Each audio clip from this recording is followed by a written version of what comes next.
C'est pour ça que de plus en plus, bien-aimés dans le Seigneur, dans les temps de la fin, l'église véritable, elle sera cachée. Comme au temps de Jézabel, les véritables prophètes étaient dans les grottes.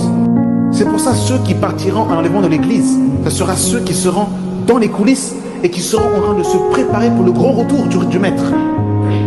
C'est pour ça que Jésus veut te sanctifier. Laisse Jésus te laver par les eaux de sa parole.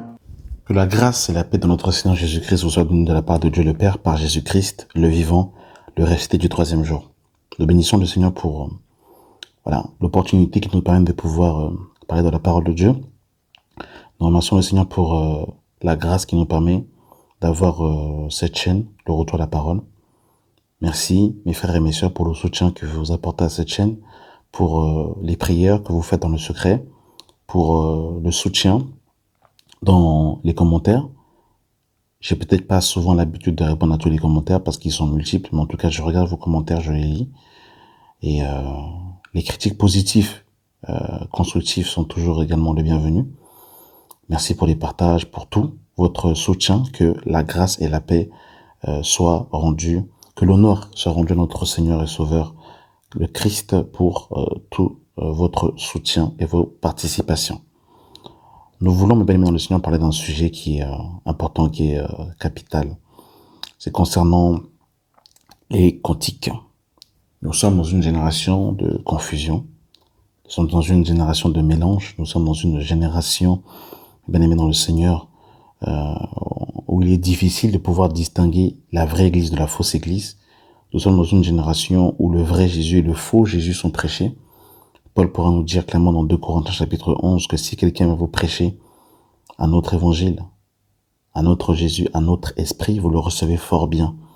Les Corinthiens, bien qu'ils avaient reçu la visite de Paul, de Timothée, d'Apollos, de Pierre, se sont laissés séduire et ont reçu un autre esprit, un autre Jésus, un autre évangile. Et ils se sont fait séduire par cela. Nous sommes dans une génération aujourd'hui où l'apostasie bat son comble, dans une génération aujourd'hui où le mélange est arrivé à son paroxysme. Nous sommes tout simplement dans l'église de Laodicée, qui est l'église du mélange, ni chaud ni froid, qui est tamisée tout simplement entre la chair et l'esprit, entre le vieil homme et l'homme nouveau, entre le péché et la sainteté. Nous sommes dans une génération de confusion. Nous sommes dans une génération aujourd'hui où pour voir le monde, on n'a plus besoin d'aller dans le monde. On a tout simplement besoin de venir et s'asseoir dans les bancs de l'assemblée pour voir le monde en plein église. Voilà le temps dans lequel nous sommes aujourd'hui. Nous sommes surtout dans une génération où le message de l'évangile, de la bonne nouvelle, a quasiment disparu. Le message du retour à la parole, le message de Christ mort, enseveli, ressuscité, le message de la simplicité se fait très rare, comme le prophète Amos pourra nous le dire, où nous sommes dans des temps de famine spirituelle, mais bien évidemment dans le Seigneur, où il est rare de boire de l'eau pure, il est rare de manger du vrai pain. Nous sommes dans une génération de confusion tout simplement. Et par rapport à la confusion, bien aimés, eh bien, les cantiques également sont touchés aujourd'hui. Et en vérité, aujourd'hui, il y a beaucoup de musique, beaucoup de je dirais, de sons qui, c'est le beat, des fois, qui va nous toucher. Ça va être, je dirais, l'instrumental qui va nous parler, mais au niveau de la qualité des paroles, du cantique, quasiment il n'y a plus. C'est-à-dire qu'aujourd'hui, les cantiques, les soi-disant cantiques, qui nous sont aujourd'hui proposés, quand on les entend dans la vérité, déjà si vous regardez simplement les clips chrétiens, je vous invite à faire cet exercice. Mettez la musique en mute, appuyez sur mute, regardez le clip, et dans la vérité, si c'est la première fois que vous regardez le clip, vous ne saurez pas si c'est un clip chrétien ou un clip païen. Il n'y a aucune différence. Déjà, on va se changer 4-5 fois. Moi, sincèrement, j'aimerais bien qu'on m'explique en tant qu'enfant de la lumière, en tant qu'enfant de la vérité, comment peut-on chanter la gloire du Seigneur et se changer 4-5 fois? Moi, c'est vraiment la question que je me pose. Est-ce que c'est l'Église qui a influencé le monde ou est-ce que c'est le monde qui a influencé l'Église? Juste sur ce rapport-là, je pense qu'on a déjà la réponse si on a un homme et une femme de l'esprit, bien évidemment. Et si on est vraiment détaché du monde, je pense qu'on a déjà la réponse. Ça, c'est la première question qu'on peut se poser. Des fois, on va voir des clips qui n'ont rien à voir avec le fond musical. C'est-à-dire que on entend la musique dans ses écouteurs et on regarde le clip. En fait, il n'y a rien qui colle. En fait, ça va pas ensemble. On s'est dit, mais pourquoi, du coup, aller forcément à Dubaï, aller forcément dans des lieux, entre guillemets, bling bling pour un chant qui élève Jésus dans la simplicité? On se pose des questions et on comprend pas. Il n'y a pas de réponse. Parce que on a été influencé par le venin du serpent, par le monde. Et c'est ça le vrai problème, mes bien-aimés dans le Seigneur. Et dans la vérité, j'irai même plus loin. Est-ce qu'on est obligé de faire des clips? Est-ce qu'on est obligé? Est-ce qu'on peut pas simplement faire un cantique dans la gloire de Dieu et le partager gratuitement? Parce que qui dit clip dit forcément argent. Non pas que il n'y a pas d'argent pour l'œuvre de Dieu, mais des fois cet argent peut être utilisé tout à fait différemment. Et surtout, là où il y a vraiment un gros souci, ce sont les producteurs. C'est-à-dire qu'à partir du moment où on fait alliance avec un producteur mondain, il est évident, sûr et net, à 10 000% que la musique que le cantique va être pollué. Ça, c'est clair et net. À partir du moment où on s'associe avec des producteurs païens, qui, eux, dans leur esprit, ont une seule chose, c'est la rentabilité du clip. C'est-à-dire que si un producteur païen fait un clip à un chrétien, dans la pensée du producteur, ce qu'il va vouloir, c'est la rentabilité. C'est gagner de l'argent. C'est que ça vende. Donc forcément, pour vendre, il y a des codes aujourd'hui. Il faut que le clip soit conforme au code actuel. Sinon, il n'y a pas de vente. On peut pas vendre, un clip s'il ne colle pas avec les codes actuels. Donc les codes actuels, c'est quoi? Forcément, il faut une certaine prestance. Il faut qu'il y ait de la danse. Et c'est pour ça que des fois, on va voir dans certains clips chrétiens, des danses qu'on comprend pas trop. En fait, on se dit, mais c'est comment? On peut voir des personnes qui sont choisies dans le clip, il n'y a pas Christ. Moi, je vous invite simplement à regarder. Aujourd'hui, c'est vrai que c'est un peu, voilà. Mais à l'époque, quand on écoutait les premiers cantiques de Gaël, à l'époque, à l'ancienne, quand on écoutait les Charles Mombaya, à l'époque, même dans la qualité du clip, sincèrement, dans la manière dont les personnes s'habillaient, dans les personnes chantaient, il y avait quand même une certaine, pudeur. On sentait la sainteté, le respect quand même du Seigneur. Aujourd'hui, sincèrement, les gens qui sont choisis, je sais pas, ils ont des coiffures, ils sont percés pour des garçons, et limite ils ont des tatouages, les danses qu'ils font, c'est du breakdance. En vérité, c'est vraiment une copie conforme du monde. Il faut dire ces choses. Il faut les dire haut et fort. Il faut pas avoir peur de les dire. De toute façon, on n'est pas là pour se faire de l'audience. On n'est pas là pour être, acclamé de la multitude. Il faut dire la vérité, c'est la confusion, c'est Babylone, c'est la séduction bien comme il faut.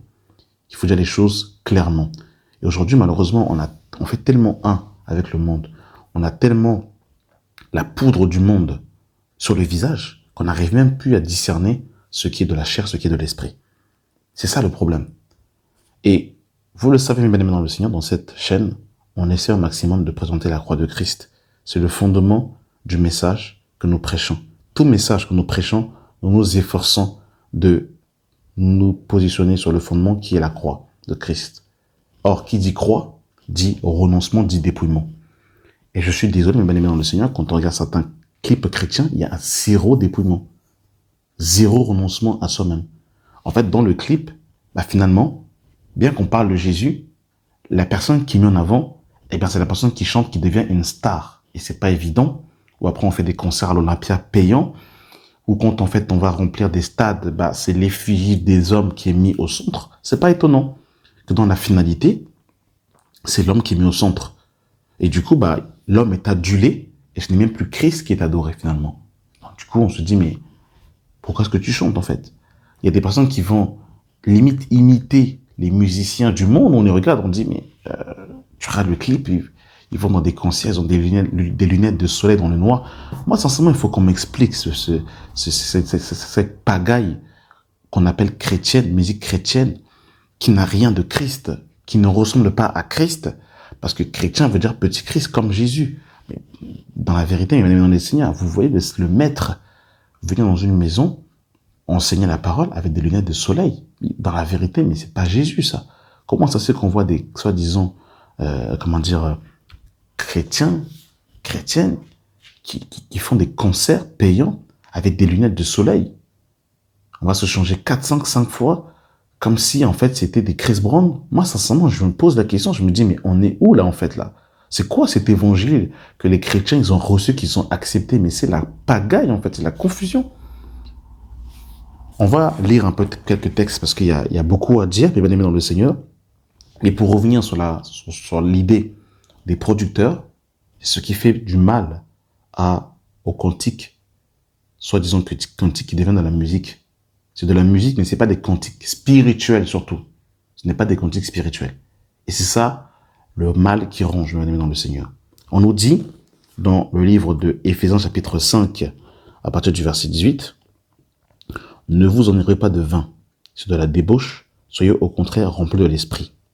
Entretenez-vous, regardez mes bien-aimés dans le Seigneur, entretenez-vous par des psaumes, par des hymnes, par des cantiques spirituels, chantant et célébrant de tout votre cœur les louanges du Seigneur. » Et j'insiste, les louanges du Seigneur, et non les louanges d'un homme.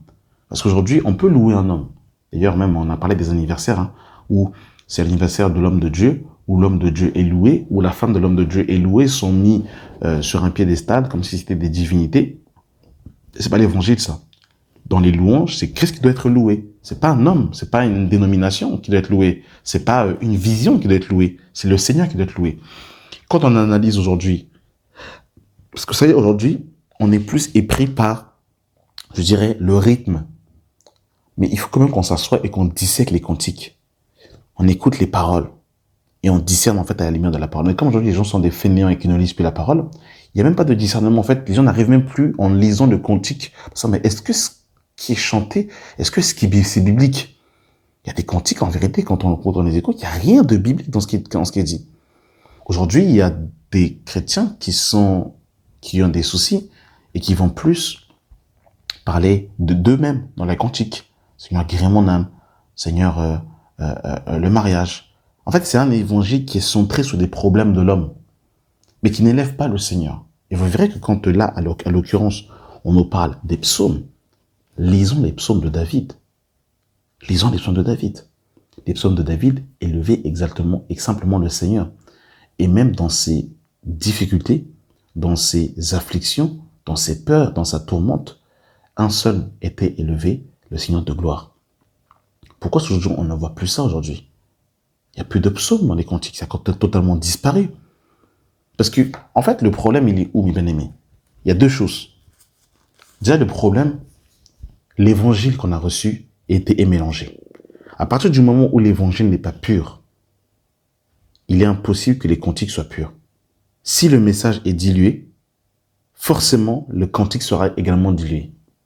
Et si la prédication, si l'enseignement est mélangé, forcément, les cœurs ne seront pas convertis véritablement. Il n'y aura pas un dépouillement, il n'y aura pas une véritable circoncision. Pas possible.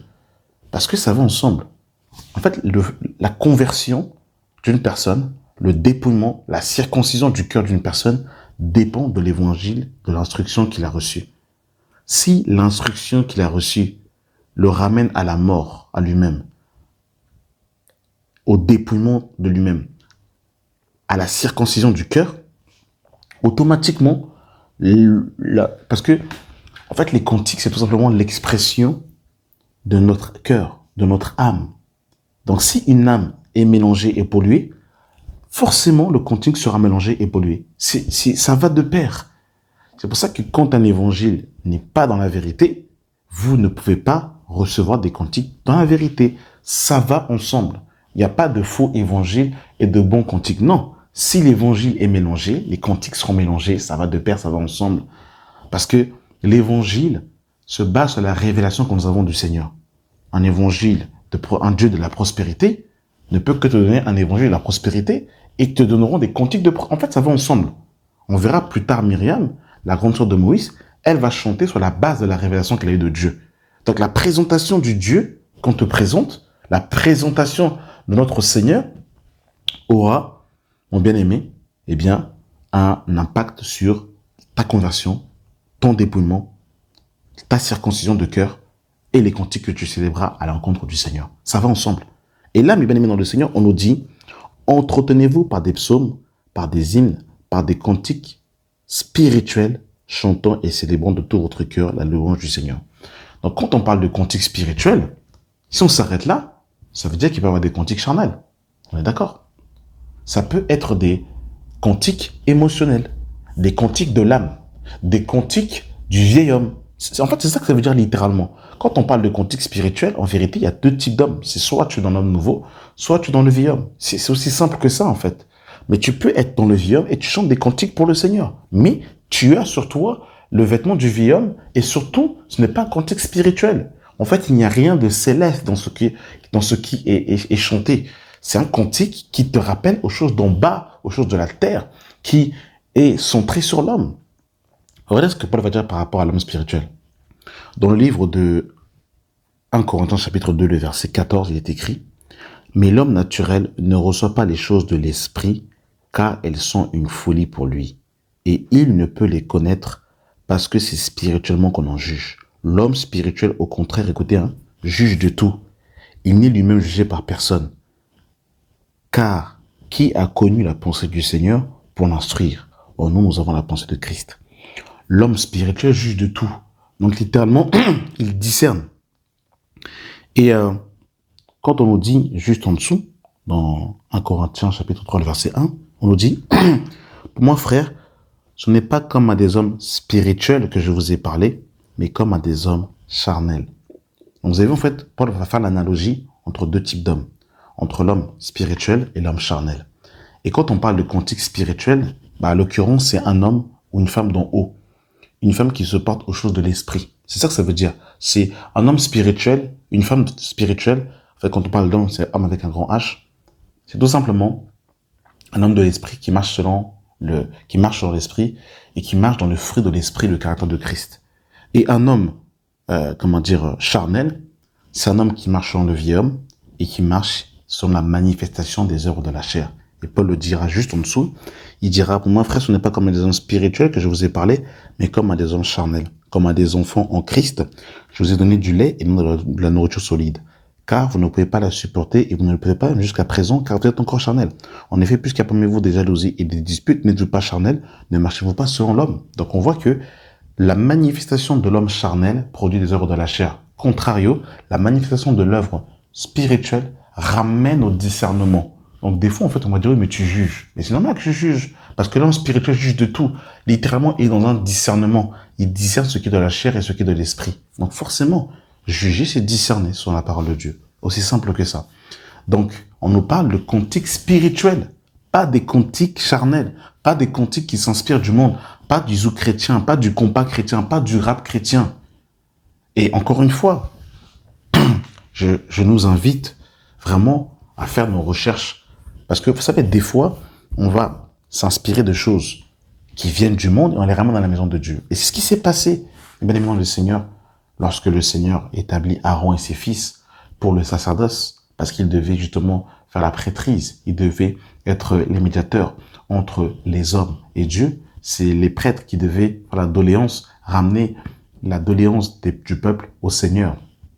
Et eux-mêmes devaient se sanctifier, eux-mêmes devaient ne devaient pas venir dans la maison de Dieu d'une manière indigne, mais devaient sanctifier le nom du Seigneur. Or, malheureusement, ils ne l'ont pas fait et le Seigneur a répondu fermement. Dans le livre de Lévitique chapitre 10, le verset 1, on nous dit « Les fils d'Aaron, Nabab et Abihu, prirent chacun un brésier et mirent du feu et posèrent du parfum dessus. Ils apportèrent devant l'Éternel du feu étranger et qu'il ne leur avait point été ordonné. Alors le feu de l'Éternel sortit de devant l'Éternel. Excusez-moi, je vais relire. Alors le feu sortit devant l'Éternel et les consuma. Il mourut devant l'Éternel. Donc on voit, mes bien-aimés dans le Seigneur, ici que le Seigneur n'avait pas demandé aux fils d'Aaron de ramener du feu étranger. En fait, ils ont ramené du feu, mais ce n'était pas le feu dont l'Éternel leur avait donné. Ils ont ramené du feu étranger. Or, mes bien-aimés dans le Seigneur, ici, là, à l'occurrence, ils étaient dans un sens de... Ils étaient dans la présence du Seigneur. Et nous savons, mes bien-aimés dans le Seigneur, que la Bible nous dit que l'Éternel siège au milieu des louanges. Et si je vais encore plus paradoxalement, exponentiellement, aujourd'hui, nous sommes des prêtres. C'est-à-dire que Christ a fait de nous des prêtres. Selon Apocalypse chapitre 1, on va le lire rapidement.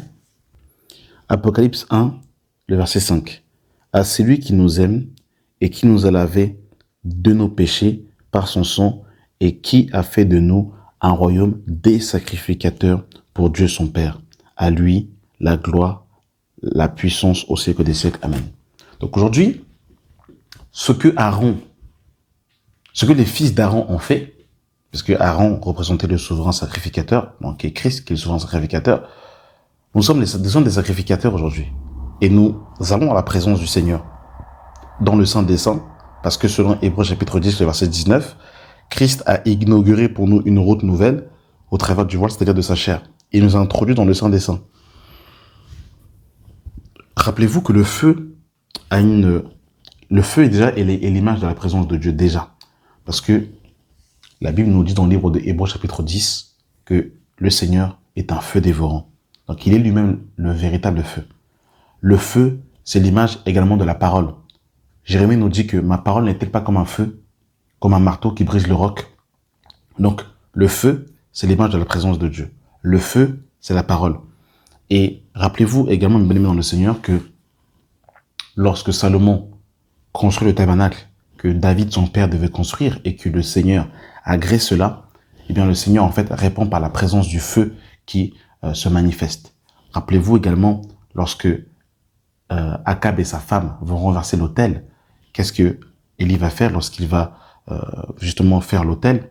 Eh bien le Seigneur va répondre à la prière d'Élie par le feu qui va justement descendre du ciel et qui va consumer l'holocauste. Donc le feu, c'est l'image, le feu c'est la parole, c'est l'image de la présence de Dieu. Là, à l'occurrence, le fait qu'il ramène un feu étranger, c'est tout simplement, en fait, c'est comme s'il ramenait une autre parole, un autre message. C'est ça que ça veut dire littéralement. On va quand même lire le passage dans Jérémie où la parole de Dieu dit que ma parole n'est-elle pas comme un feu. On va lire ce passage parce que c'est important. Il faut que les bien-aimés de Dieu soient éclairés. Nous sommes dans le livre de Jérémie, chapitre 23, le verset 29. Ma parole n'est-elle pas comme un feu, dit l'Éternel, comme un marteau qui brise le roc. Donc le feu, c'est l'image de Dieu lui-même, c'est l'image de la parole. Donc la présence d'un feu étranger, c'est tout simplement la présence d'un autre évangile, d'un autre message, d'une autre parole qui n'est pas la parole de Dieu, d'une autre présence, d'un autre esprit, comme on l'a dit précédemment dans justement où Paul va dire que si quelqu'un vous prêche un autre esprit, un autre évangile, vous le recevez fort bien, dans 2 Corinthiens 11, c'est ça l'image du feu étranger, mes bien-aimés dans le Seigneur. Donc les fils d'Aaron qui étaient sacrificateurs, à l'occurrence aujourd'hui nous sommes sacrificateurs, et nous avons été introduits dans le Saint des Saints, et bien-aimés dans le Seigneur, eh bien nous présentons également un feu dans la présence de Dieu aujourd'hui, qui est la parole, qui est la présence de Dieu, qui est l'intimité littéralement. Eh bien, qu'est-ce qui s'est passé? Les fils d'Aaron ont été consumés, parce qu'ils ont ramené un autre feu. Ils ont ramené littéralement un autre Dieu, selon une autre présence qui n'était pas la présence du Seigneur. Donc ils ont été consumés. Et c'est exactement ce que l'on fait lorsque l'on prend les choses du monde et qu'on les ramène dans la présence de Dieu. C'est du feu étranger. Et vous inquiétez pas, le Seigneur va se glorifier parce qu'il est obligé de sanctifier son nom. Et bien c'est ce qui se passe malheureusement aujourd'hui, c'est qu'il y a beaucoup de feux étrangers dans la maison de Dieu. C'est-à-dire que le gospel chrétien qui vient des États-Unis, mais je vous dis la vérité, faites vos recherches dessus, vous allez vous apercevoir que dans le gospel chrétien, beaucoup de ceux qui font le gospel ne sont pas convertis. C'est-à-dire que ce qui est mis en avant, ce sont la technicité vocale, c'est la belle voix, mais les gens eux-mêmes n'ont pas une vie sanctifiée, une vie qui est conforme à l'évangile de Christ. Il n'y a pas ça, malheureusement. c'est mis de côté. Il n'y a pas aussi, mes bien-aimés dans le Seigneur, regardez dans la Torah. Parce que le problème, c'est ça aussi. C'est que beaucoup ne lisent pas l'Ancienne Alliance. Et il faut savoir que ce que nous voyons dans la Nouvelle Alliance, c'est la continuité de ce qu'il y a dans la Torah. Regardez dans la Torah, et bien aimé dans le Seigneur, faites vos recherches, vous allez vous apercevoir que David ne s'inspirait pas des cantiques qui étaient des cantiques contemporains de son époque pour pouvoir louer le Seigneur. On ne prenait pas l'instru du monde. Des fois, je vous dis la vérité, on entend juste Jésus une fois. C'est comme une fois le groupe de Destiné Child ont chanté une musique où ils ont introduit le nom de Jésus. Et parce qu'il y avait Jésus dedans, les chrétiens commençaient en fait à mettre ça à leur mariage et commençaient à danser dessus parce que on a juste cité le nom de Jésus. Mais en fait, il faut arrêter. Il n'y a rien de Dieu dedans, là.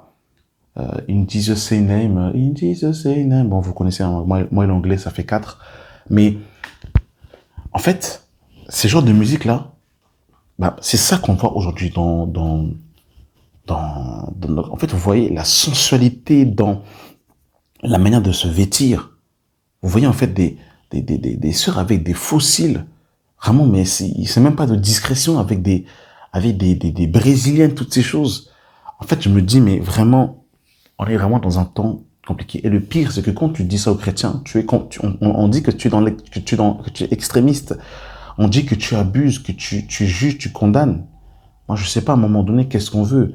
En fait, il faut le bout de la pensée à un moment donné. Allons jusqu'au bout. Sinon, moi, je veux bien. Si on écoute ça, c'est quoi la frontière, la limite? En écoutant des musiques du monde, du R&B, en écoutant... C'est la même chose, c'est pareil. Allons jusqu'au bout de la pensée. Soit on est chaud, soit on est froid. Il faut pas qu'on soit au milieu. Et ça, c'est l'Odyssée. L'Odyssée, c'est le mélange. C'est le fait d'être tamisé entre le chaud et le froid. Soit c'est chaud, soit c'est froid. Donc, on ne peut pas être mélangé. Donc, vraiment que le Seigneur nous aide. Colossiens 3, 16. Que la parole de Christ habite parmi vous abondamment. Ça, c'est important, ça. Parce que vous avez vu que ce qu'il va dire par la suite dépend de ce qu'il a dit en haut. Que la parole de Christ habite parmi vous abondamment. Instruisez-vous et exhortez-vous les uns les autres en toute sagesse, par des psaumes, par des hymnes, par des cantiques spirituels, chantant à Dieu de tous vos cœurs, sous l'inspiration de la grâce. Waouh, c'est très très fort, hein, vous avez vu? Sous l'inspiration de la grâce. Bon, la question qu'on peut se poser simplement, c'est quoi la grâce? C'est une faveur méritée, oui, amen, gloire à Dieu. Mais littéralement, c'est quoi la grâce? On va lire un peu c'est quoi la grâce selon Tite chapitre 2. Tite 2, 11. Car la grâce de Dieu, source de salut pour tous les hommes, a été manifestée. Elle nous enseigne, donc elle nous enseigne quoi la grâce de Dieu? À renoncer à l'impiété et aux convoitises mondaines et à vivre dans ce siècle présent selon la sagesse, la justice et la piété. Waouh! En attendant la bienheureuse espérance et la manifestation de la gloire de notre grand Dieu et Sauveur, Jésus-Christ. Donc vous avez vu, quand on dit que on doit chanter sous l'inspiration de la grâce t'enseigne à renoncer à l'impiété et aux convoitises mondaines. Donc la grâce t'apprend à renoncer au monde, à renoncer au péché et à vivre dans le siècle présent selon la sagesse, la justice et la piété. Waouh! C'est ça sous l'inspiration de la grâce. En fait, la grâce, c'est le renoncement. La grâce t'appelle à marcher sur le chemin étroit et resserré. La grâce t'appelle à marcher dans la sanctification. La grâce t'appelle à être dans l'espérance en attendant le Seigneur. C'est ça la grâce. Donc forcément, si on englobe tout ça, on comprend la grâce, bah forcément, on a un discernement des cantiques que l'on peut entendre. Clairement, on peut l'entendre. Ça discerne, ça nous donne un discernement clair et net. Quand en fait on est inspiré sur la grâce, forcément, il y a l'espérance. Il y a, en fait, le renoncement à l'impiété et au convoitise mondaine. Il y a en fait le fait d'attendre la bienheureuse espérance du retour de Christ. Donc en fait, tout ça, mes bien-aimés dans le Seigneur, ça va déjà nous débarrasser des musiques folklore, des musiques mondaines. Ça va clairement en fait dissiper cela. Vous avez vu? Et en fait, on dit que la parole de Christ habite parmi vous abondamment. C'est ce qu'on disait. S'il y a la parole abondante, il y aura les cantiques spirituels et la vraie parole de Christ, le vrai évangile, la vraie parole. Les cantiques, les chants nouveaux vont venir comme ça, Dieu va les donner. Parce que, en fait, il y a la vraie parole. Et ce sont des cantiques qui seront simples. Il n'y aura pas forcément de bling-bling, mais qui va savez que quand vous écoutez un vrai cantique, si vous êtes blessé dans votre âme, dans votre cœur, un vrai cantique peut vous guérir. Parce que là, en fait, comme Dieu siège au milieu des louanges, en fait, le cantique, c'est la présence du Seigneur, en fait. La présence du Seigneur se manifeste parce que le Seigneur, en fait, nous avons été créés pour l'adorer. C'est pour ça que nous avons été créés. Nous avons été créés pour l'adorer, pour le louer, pour le célébrer. Donc, juste quand on lit ça, mes bien-aimés dans le Seigneur, ça nous donne vraiment un discernement clair. Jean 4, 23. Mais l'heure vient, elle est déjà venue, où les vrais adorateurs, les vrais adorateurs adoreront le Père en esprit et en vérité, car ce sont là les adorateurs que le Père demande. Dieu est esprit, et il faut que ceux qui l'adorent en esprit et en vérité. On fait juste une pause ici. C'est quoi l'adorateur, en fait? C'est quoi l'adoration? Parce que on peut dire l'adoration. C'est quoi l'adoration? L'adoration, on peut dire que c'est le chant. Mais l'adoration, c'est pas directement le chant. Ça en fait partie, mais c'est pas premièrement l'adoration. Dans le livre de Genèse 22, Genèse 22 à partir du verset 1, on nous dit, après ces choses, Dieu mit Abraham à l'épreuve et lui dit, Abraham, il répondit, me voici. Dieu dit, prends ton fils, ton unique, celui que tu aimes, Isaac, va-t'en au pays de Morija et là offre-le en holocauste sur l'autel sur l'une des montagnes que je te dirai.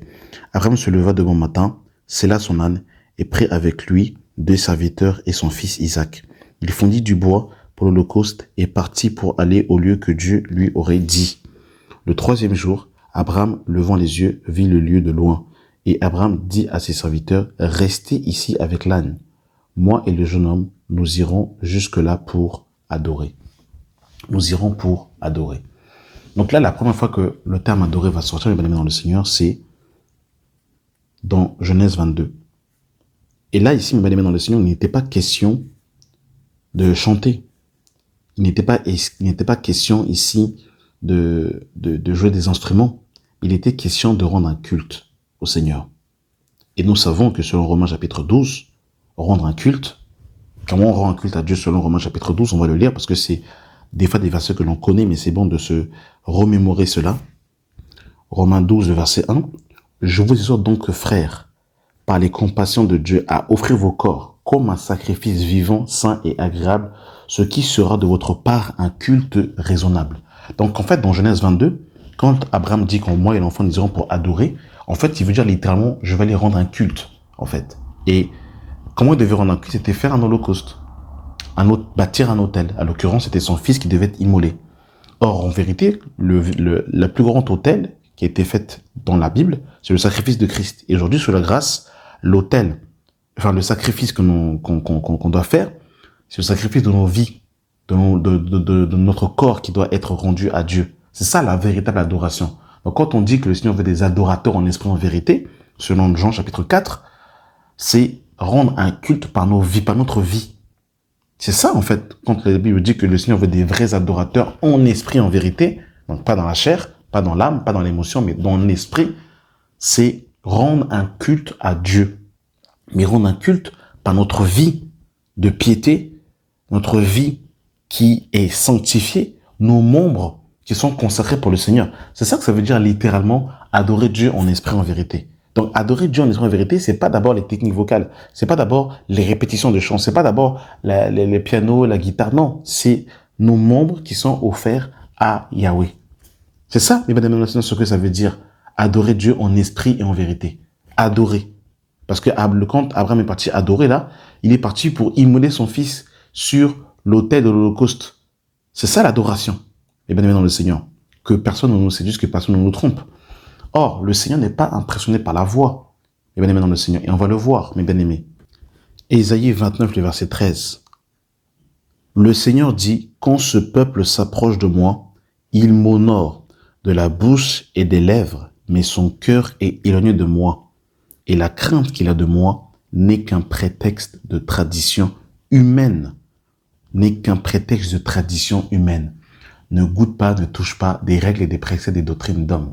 Mais il n'y a pas la crainte de Dieu. Donc c'est pas, en fait, le Seigneur n'est pas impressionné par la cantique, par les toges, tout ça, il faut arrêter ça, de mettre des toges, de mettre des collets. En fait, tout ça là, c'est vraiment Babylone. Il faut vraiment arracher ces toges là. Il faut arrêter de faire des distinctions, soi-disant, entre ceux qui chantent et ceux qui ne chantent pas, c'est pas de Dieu. Nous avons tous été appelés, mes bien-aimés dans le Seigneur, à adorer le Seigneur. Maintenant, oui, il y a des frères et des sœurs qui ont une belle voix. Dieu leur a fait grâce. Gloire à Dieu. Mais il n'y a pas à aller faire une distinction en vêtements pour ceux qui chantent. Ce n'est pas de Dieu, mes bien-aimés dans le Seigneur.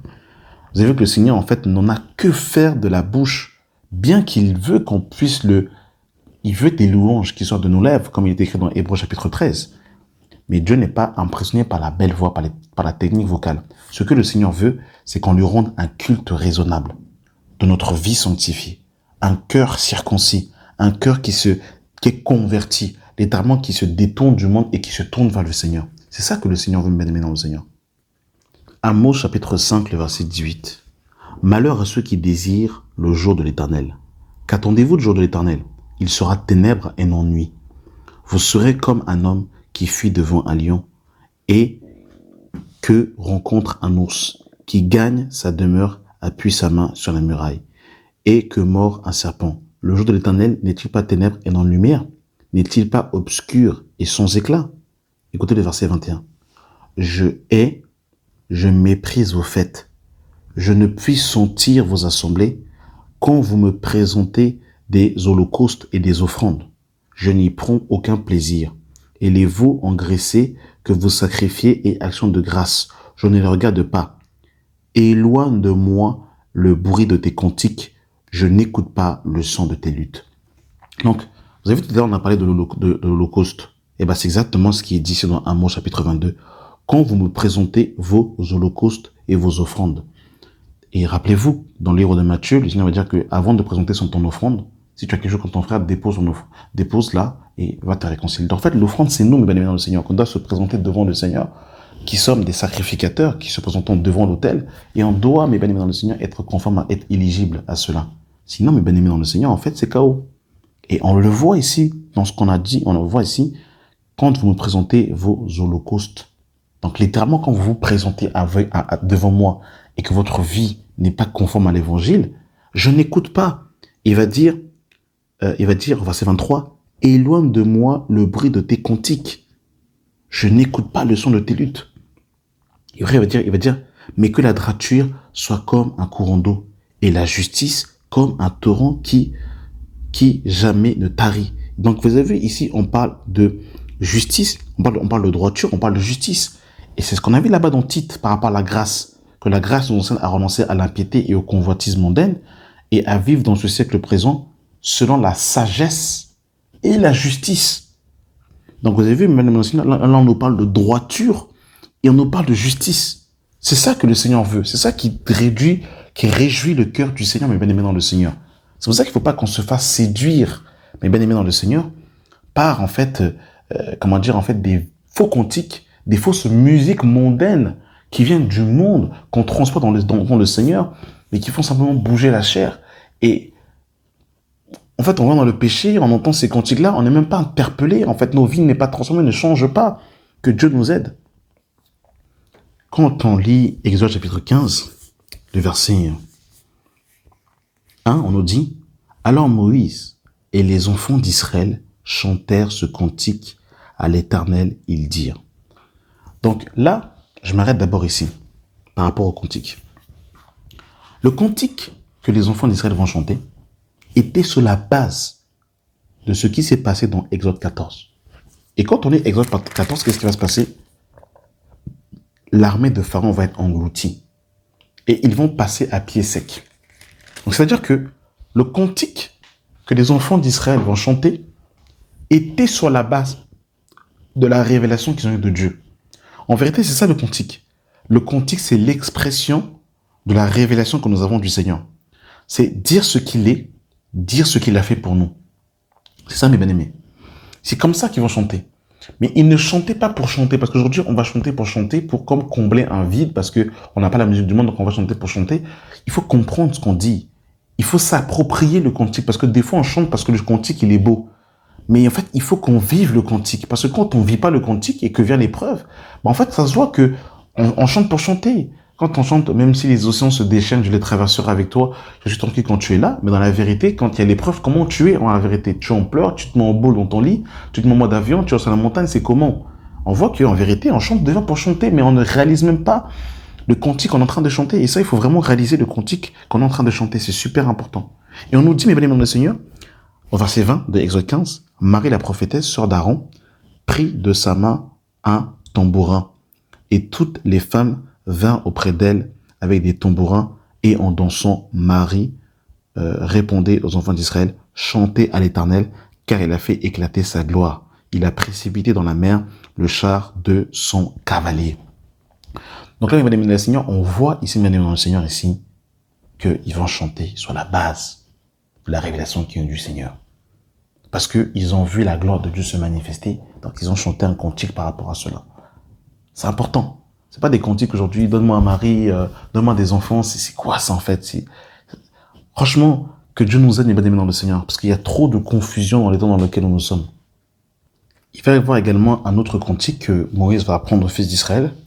C'est avant la mort de Moïse. Donc là, Myriam était morte, Aaron était mort, et Moïse avait frappé le rocher 2 fois, pas une seule fois, donc du coup, il n'a pas pu rentrer dans la terre promise. Et là, avant de faire la passation avec Aaron, Moïse est en train de prophétiser, et il annonce que les fils d'Israël seraient rebelles et qu'ils allaient se détourner du Seigneur. Mais avant cela, il leur apprend un cantique pour que lorsque les fils d'Israël se détourneraient du Seigneur, qu'ils chanteraient ce cantique afin justement de revenir au Seigneur. Dans Deutéronome 31, le verset 19, il est écrit « Maintenant, écrivez ce cantique, enseigne-le aux enfants d'Israël, mets-le dans leur bouche et que ce cantique me serve de témoin contre les enfants d'Israël. Car je mènerai ce peuple dans le pays que j'ai juré à ses pères. Je lui donnai un pays où coule le lait et le miel. Il mangera, se rassasiera, s'engraissera, puis il se tournera vers d'autres dieux et les servira. Il me méprisera et violera mon alliance. Quand alors il sera atteint par une multitude de maux et d'afflictions, ce cantique qui ne sera point oublié et que la postérité aura dans la bouche, déposera comme témoin contre ce peuple.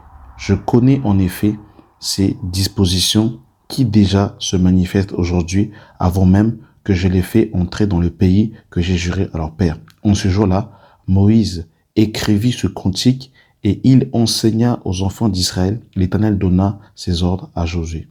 Donc, voilà un peu le cantique que Moïse va apprendre aux fils d'Israël. Et dans Deutéronome 31, le verset 30, on nous dit, Moïse prononça dans leur entier les paroles de ce cantique en présence de toute l'assemblée d'Israël.